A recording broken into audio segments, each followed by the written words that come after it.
Today, the Democrats' sickening hypocrisy is showing.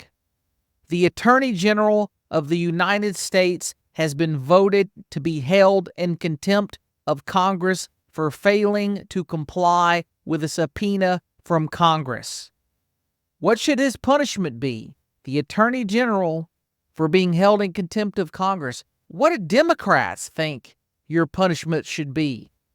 This is what they think your punishment should be, and A.G. Garland's punishment if they're morally consistent. Do you think people who refuse to comply with congressional subpoenas should be prosecuted by the Justice Department and at the end of the day go to jail? Yes. If you act deliberately with sneering, cavalier contempt for the American people and their representatives, we will hold you in contempt. In America, when you are subpoenaed to testify in court or in Congress, you show up, period. That if we fail to hold Steve Bannon accountable, that he will be the exception. He will become the rule. What about Either Garland? we are all equal before the law or none of us is. This is the essence of our democracy. Either we're all in this together, either the rule of law applies to everyone equally, or we lose out on a fundamental aspect of our democracy, that the rule of law applies to everyone and no one is above that law. Mr. Bannon stands alone in his complete defiance of our subpoena. That's not acceptable. No one in this country, no matter how wealthy, how powerful, is above the law. And if he refused the subpoena, like we expect him to continue to do, then we're left with no other choice than to act Justice Department, lock him up. The plain fact here is that Mr. Bannon has no legal right to ignore the committee's lawful subpoena. If Steve Bannon is just going to flout his nose at a congressional subpoena and say that it doesn't apply to me, then he needs to be charged and he needs to be put in jail. Mr. Bannon's willful disregard for the Select Committee's subpoena demonstrates his utter contempt for the American people's vision that defies the rule of law and rejects the will of the American people. These people We're are serious sick. about this. And anybody that is either being subpoenaed now or will be in the future, think twice before you reject a lawful order from Congress. When you get a subpoena, the law requires you to comply. No one is above the law. I sent people out to pick people up that ignored my subpoenas. Yeah. That's how it's done. To the sheriff. Yeah. Drive up to the house Yes.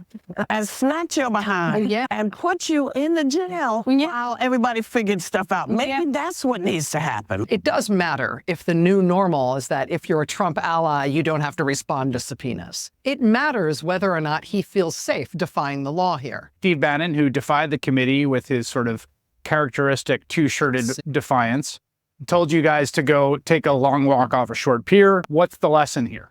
The lesson is, please tell your children out there in America, if you get a subpoena to go before Congress or you get a subpoena to go to court, go. Subpoenas on the January 6th committee. I hope that the committee goes after him and holds him accountable. Should they be prosecuted by the I Justice do, Department? yeah. There you go, ladies and gentlemen.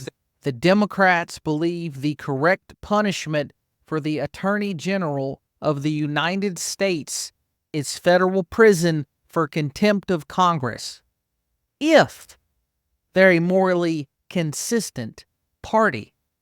If they're a morally inconsistent party, then it's rules for thee, but not for me. And Garland just gets away clean while these two gentlemen, Navarro is in prison, and Bannon will be there soon if the Supreme Court doesn't step in. Do they look like they're about to go knock down a fruit stand? Do they look like they're about to go do something horribly wrong? No, they don't look like that. And they got in this fake trouble. I call it fake trouble because, again, the Democrats have two standards of justice because of this sham committee. Who were the Republicans on this committee? Liz Cheney and Adam Kinzinger. And McCarthy bowed out completely. He said, I'm going to put 5 people on. And Nancy Pelosi said, I'm not going to take 2 people. So McCarthy pulled out all 5 of his people. And this is what we got. Liz Cheney and Adam Kinzinger.